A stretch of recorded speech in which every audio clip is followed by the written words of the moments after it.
Karena ya,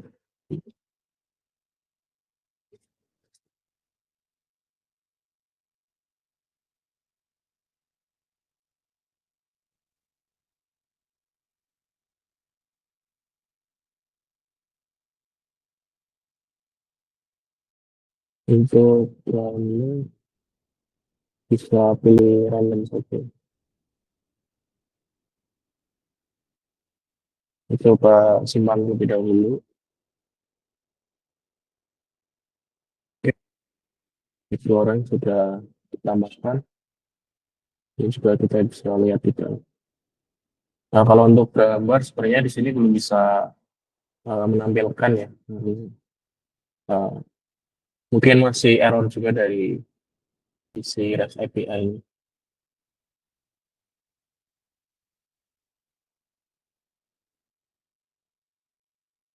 Oke, untuk operasi menambah eh, di sini menggunakan HTTP POST ya, HTTP POST. Lalu kita menginputkan data-datanya dan responnya di sini berhasil ya. Ada kembalian datanya dari server. Kemudian kembalian itu nanti ditampilkan di list ini.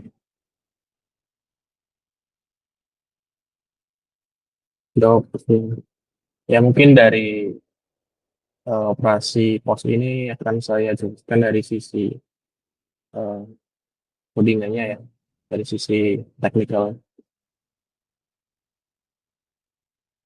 Di sini kita menggunakan function seperti berikut.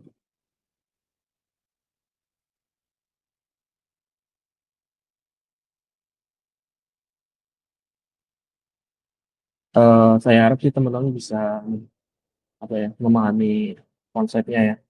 Eh, Kalau dari sisi codingan mungkin tidak usah dihafalkan satu persatu gitu. Yang penting tahu apa itu nama function, apa itu modul, apa itu nama variabel. Dari secara alur juga bisa memahami. Di sini saya membuat satu function di folder service. Seperti yang kita tahu sebelumnya, folder service itu adalah tempat untuk menampung metode-metode yang nantinya kita akan gunakan di halaman. Biasanya isi dari service itu yaitu operasional dari HTTP misalnya, ataupun komponen-komponen lain yang misalnya nantinya kita akan pergunakan nanti. Untuk materinya mungkin eh, saya masih persiapkan ya. Eh, Semoga saja besok sudah bisa selesai ya, agar bisa dipelajari. Oke, kembali lagi ke body. Ini saya membuat sebuah function bernama post. Kemudian saya menambahkan juga parameter di dalamnya, yaitu ada URL dan juga data. Karena ini adalah sebuah function yang asinkronos. Apa itu function asinkronos? Kalau dari JavaScript sendiri itu sebuah progres untuk mengeksekusi codingan yaitu dari baris pertama sampai baris terakhir. Nah, misal ketika kita ada sebuah proses yang membutuhkan waktu lama, maka kita harus menggunakan eh, metode pemrograman yang asinkronos, yaitu dengan eh, menambahkan async dan wait.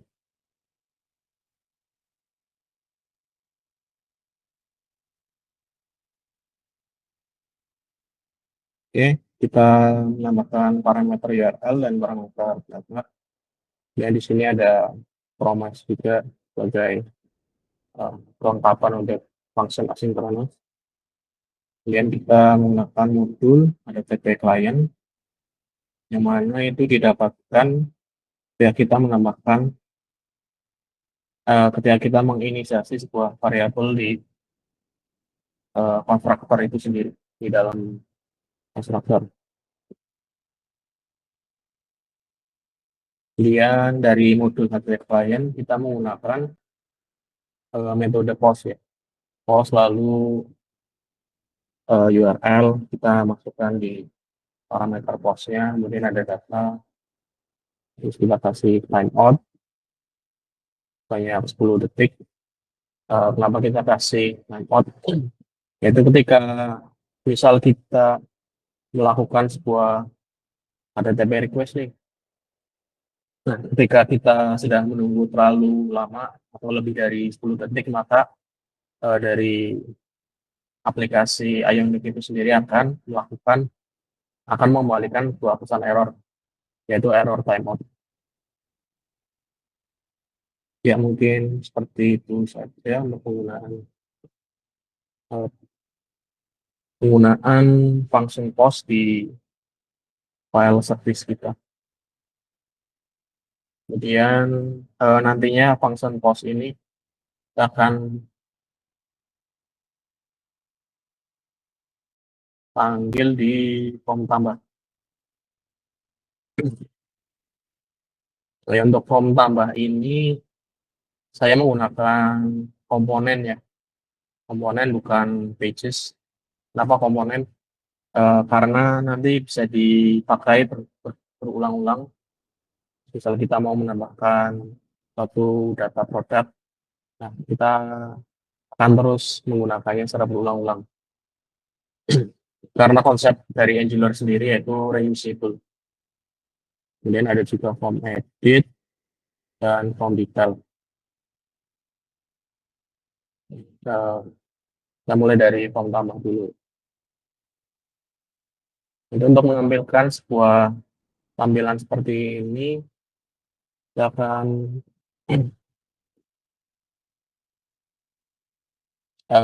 membuat tampilan seperti ini. Nah, untuk komponen yang nantinya kita perlukan yaitu sini ada input, kemudian sini juga ada select option, pilihan ya. Untuk mengambilkan kategori dan memilihnya kita butuh satu komponen select, ion select option.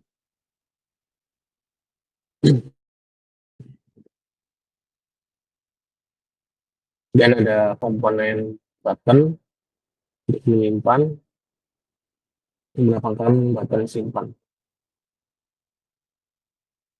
Kalau untuk file upload sebenarnya ini dari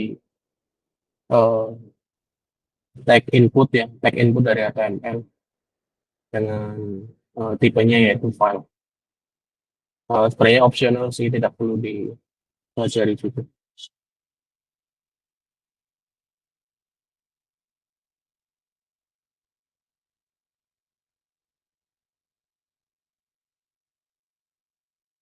Oke, kita kembali ke continue. Sini ada ion header untuk mengambilkan header ini. Mungkin ada end content. End content yaitu wadah dari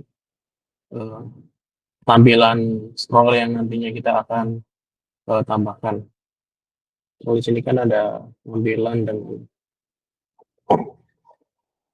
yang nantinya akan bisa di scroll lah. Nah, itu mulai dari atas ini sampai bawah itu namanya ion content. Oke, di sini ada ion list untuk menampilkan tampilan list ya. Ini kan di dalamnya ada beberapa item-item gitu. Nah, itu diurutkan, digabungkan menjadi satu kesatuan yaitu ion list. Ada ion list header untuk mengambilkan headernya.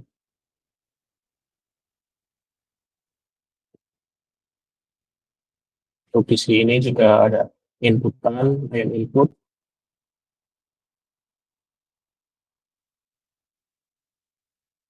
Ion input untuk mengambilkan tampilan seperti ini. Ya, input untuk merekam aktivitas pengguna. aktivitas inputan dari pengguna.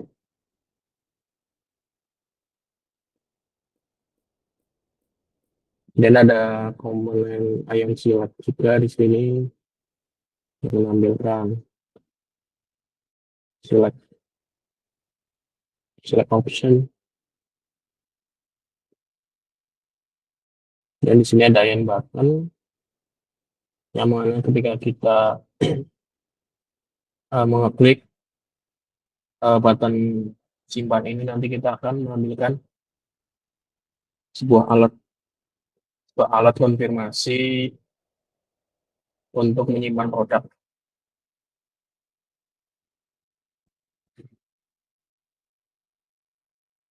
Kemudian jika kita memilih simpan, nanti di sini akan mengeksekusi sebuah function yaitu namanya tambah produk. Kemudian loadingnya muncul, kemudian di sini mulai proses HTTP request ya. Mulai HTTP request dengan menggunakan metode POST, HTTP POST. Kalau ini untuk REST API-nya, URL-nya. Kemudian ini ada data yang akan dikirim nantinya. Dan jika statusnya tidak 200, status dari HTTP request itu kan sebenarnya ada banyak ya. Salah satunya ada 200 yang berarti berhasil. Dan ketika di sini respon statusnya selain 200, maka akan melempar sebuah error. Yang mana jika error itu nantinya akan mengambilkan sebuah uh, alert yang berisi pesan kode gagal ditambah. Dan jika status HTTP-nya itu berhasil atau 200, ini akan menampilkan alert lagi yaitu produk berhasil ditambah. Kemudian otomatis akan kembali ke halaman sebelumnya karena telah berhasil operasi. Ya, tambahkan lagi ya. Oke.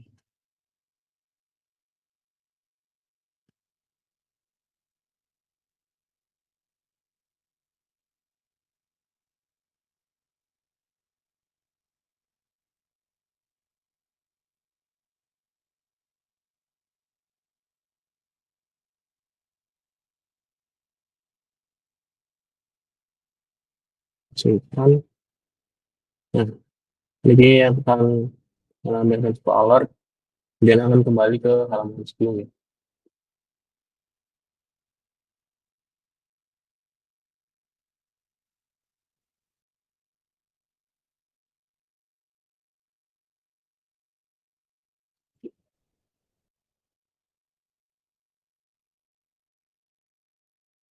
Ya, untuk halaman home ini sendiri, saya menggunakan metode HTTP GET juga ya untuk mendapatkan semua data produk yang telah ditambahkan. Mungkin saya akan bahas terlebih dahulu ya tentang HTTP GET yang telah ubah sedikit kemarin.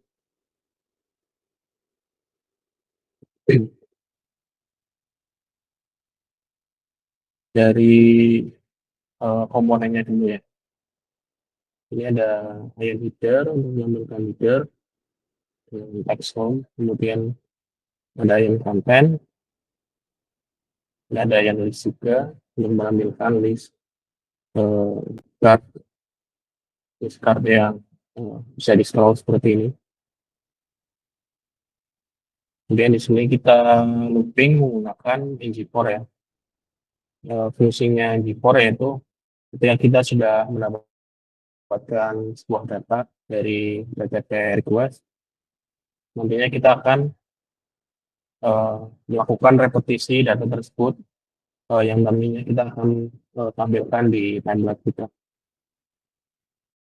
yaitu sesuai dengan jumlah data yang kita dapatkan.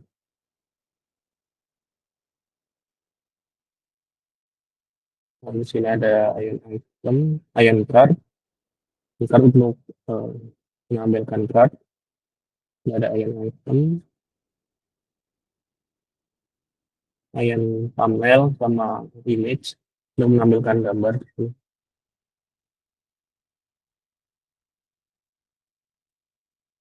Lalu ada ion card picture untuk menampilkan sebuah judul dan juga deskripsinya.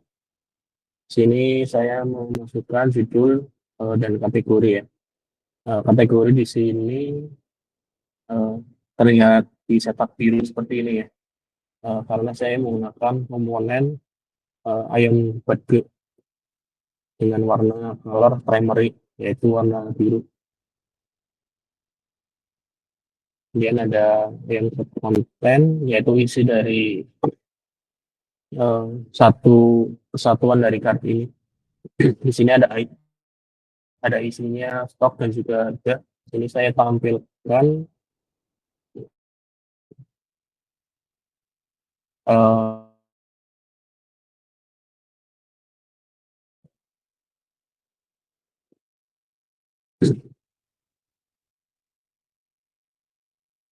kemudian ada di sini di bawahnya ada beberapa tombol juga ya.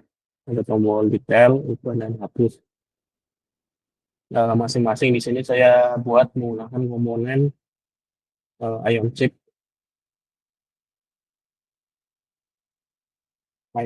yang diberikan action masing-masing melakukan proses tertentu. Misal kalau untuk detail nantinya akan membuka sebuah halaman baru yaitu menampilkan detail. Jika mengklik buka nanti akan muncul form juga untuk yang ada inputan sebelumnya yang nantinya akan kita ubah dan kita simpan. Kemudian kalau hapus nanti akan muncul alert juga. Misal kita hapus, ya, akan muncul seperti ini alert dan juga loading dulu kemudian ada alert berhasil.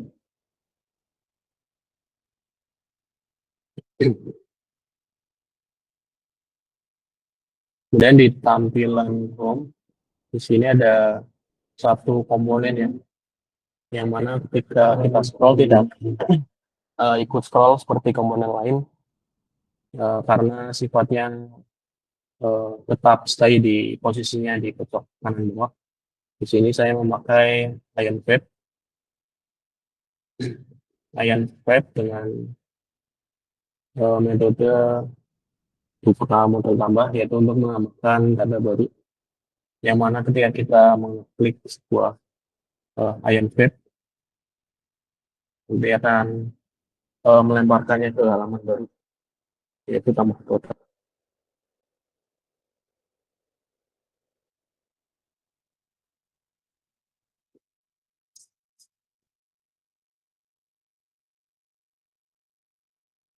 Oke, kembali ke NG4 yang tadi ya. Mungkin dari teman-teman baru pernah mendengar sebelumnya apakah itu NG4.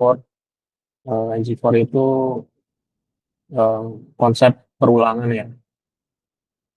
Dari JavaScript itu kan ada for, ada if gitu.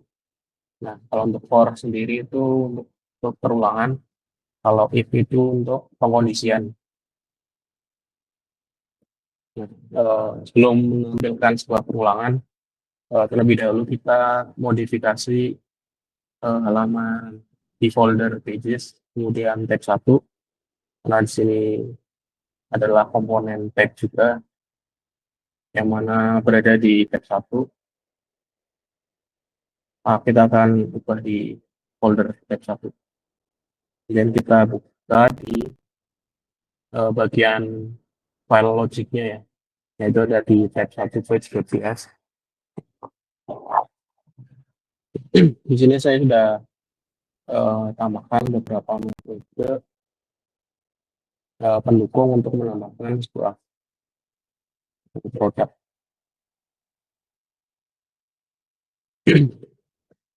Mulai dari awal dulu ya.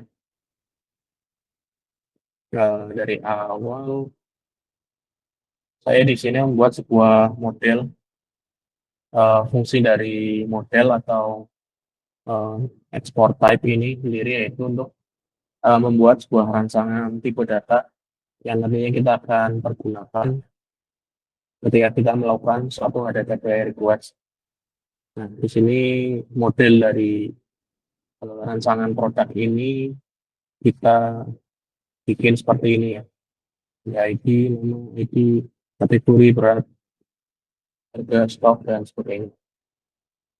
Setelah kita membuat model, untuk model kita buat di file di folder service, HTTP, kemudian di HTTP service-nya. Kalau sudah di bersamaan dengan model-model yang lain, ada login form, kemudian ada produk form untuk menambahkan produknya. Kalau ini untuk mengambilkan rancangan dari data produk yang ditampilkan. Kemudian ada kategori produk mobil untuk menampilkan untuk membuat rancangan dari eh, kembali ke halaman tab 1. Nah, di sini saya membuat sebuah variabel yang bernama data produk.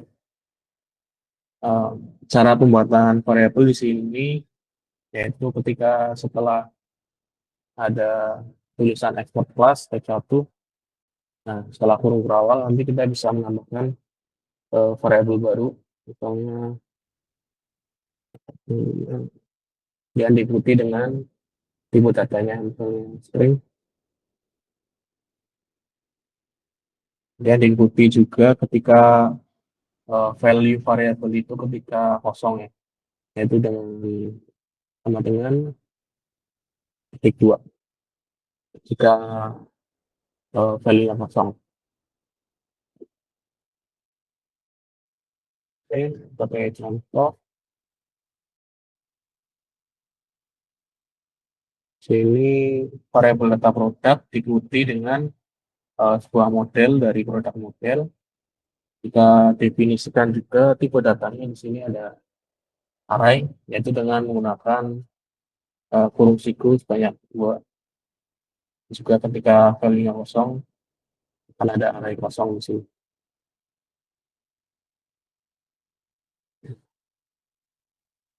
Dan di sini ada life cycle-nya juga. Sebelumnya pengertian life cycle itu yaitu ketika kita membuka suatu halaman aplikasi, maka function mana dulu yang nantinya kita akan uh, eksekusi. Nah, di sini kita menggunakan life cycle NG on init jika ketika kita akan mereload suatu halaman, nanti akan langsung langsung mengeksekusi function ambil produk untuk mendapatkan data produknya. Kemudian eh, masuk ke function ambil produk. Ini saya menampilkan loading yang menggunakan metode HTTP, yaitu HTTP get. HTTP get ini didapatkan dari service ya, service yang telah kita buat sebelumnya, yaitu ada service dari function get dan diikuti dengan parameter URL dari REST API. Kemudian kita kasih pengondisian jika statusnya tidak berhasil akan melambangkan sebuah error. Jika berhasil di sini akan menginisiasikan sebuah value ke dalam variabel data produk. Ini kita inisiasikan sebuah respon dan juga datanya.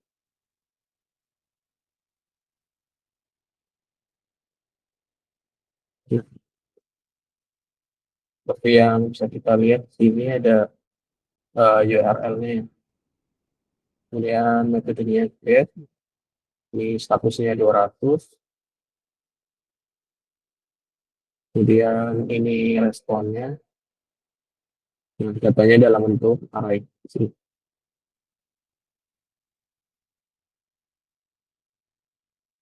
Oke, mungkin seperti itu tentang cara mengambil produk.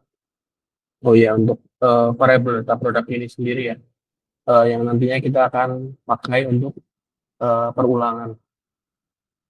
Kalau perulangan sendiri di Ionic itu kita memakainya di template kita, yaitu di file type1page.html, yang mana di sini kita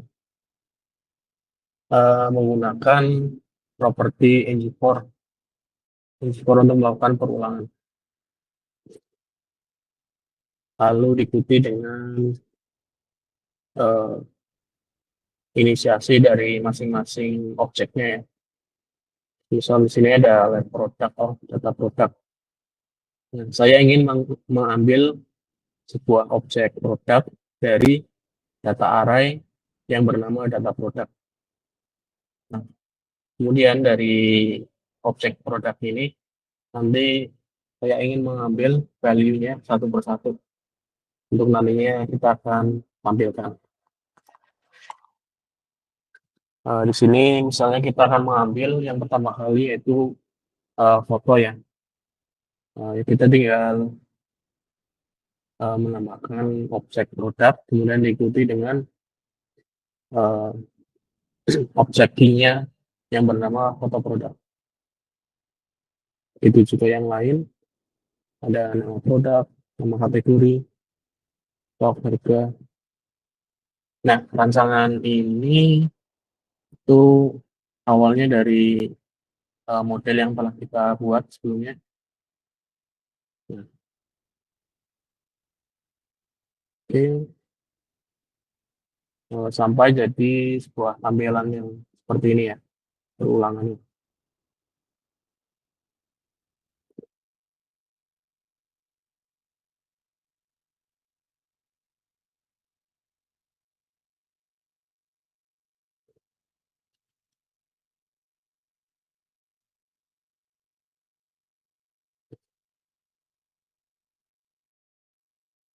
Ya, sebelum melanjutkan lebih jauh lagi, mungkin dari teman-teman ada yang mau ditanyakan.